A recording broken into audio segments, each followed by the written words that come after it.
Hello, before this video starts, I would like you to please check the description as it contains a lot of very useful information about this video and several times that you can skip to if you don't want to watch the whole thing. Thank you. And now here's some tips with filters that you can use to improve your thumbnail making skills or the quality of your animation. Alright, first things first, I'm going to show you all the filters on the Pro version. I'm not sure if this applies to the free version, but here's everything on the Pro version that you can use and what it means. Opacity, it just means how much you can see through the stick figure. As you can see, it's becoming slightly more invisible. Invert color, obviously it inverts the colors. Hue shift, no idea.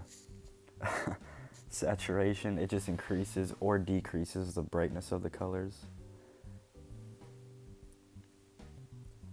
Tint, you choose a color and you just make the entire stick figure, every single segment, that color by however much you want. This includes blur, by the way, so be careful with that. Now blur, obviously you have the horizontal blur and vertical blur. Those can be used for speed effects. I'll get to that later. Glow, obviously it glows, right? Not much to it. You can choose the color of the glow, but if it's tinted, the glow will be the color of the tint, so be careful.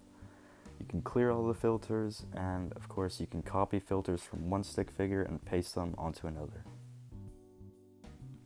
Now let me show you how to actually use these filters. Here I've loaded up a thumbnail for you.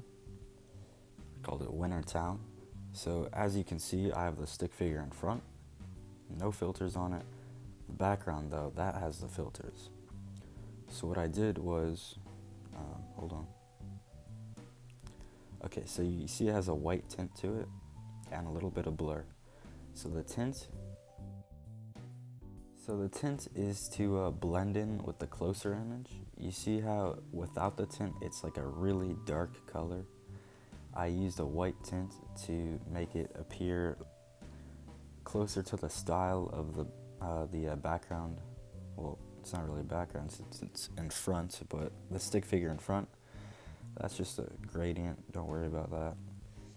So you can see the blur makes it like appear out of focus, far away, and the tint gives it like a similar style to the background in front, so that it looks like it's actually a part of the same animation rather than just two images slapped on top of each other. Now here I use filters to change the season of the stick figure. The orange frame, that's the original one, and the blue one, that's like a wintry type thing I did.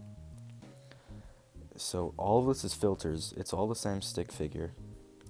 What I did was I have another layer on top that's has a really low opacity, and it's tinted white to like sort of lighten it up a little bit.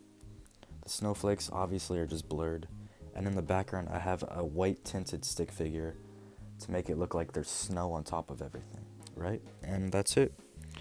You know, it's pretty simple.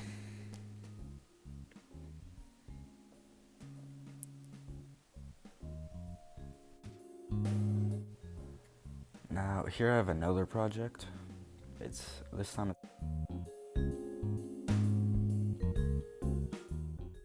animation, so it doesn't matter. But here's the juicy stuff, right? I just did air quotes in real life. So as you can see, this stick is made up of a bunch of like separate segments, slowly getting larger. And each one, I used blur in a way to make it look like the camera is focusing from the green guy and adjusting its focus towards the red person.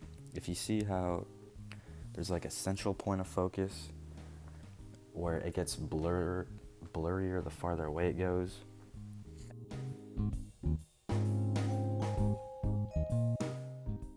This little like stick trail effect, right? You'll notice how I use opacity here. The further away the trail is from the stick, the more like see-through, I guess it is, right? And the closer it is, you get it, right? I hope you get the point.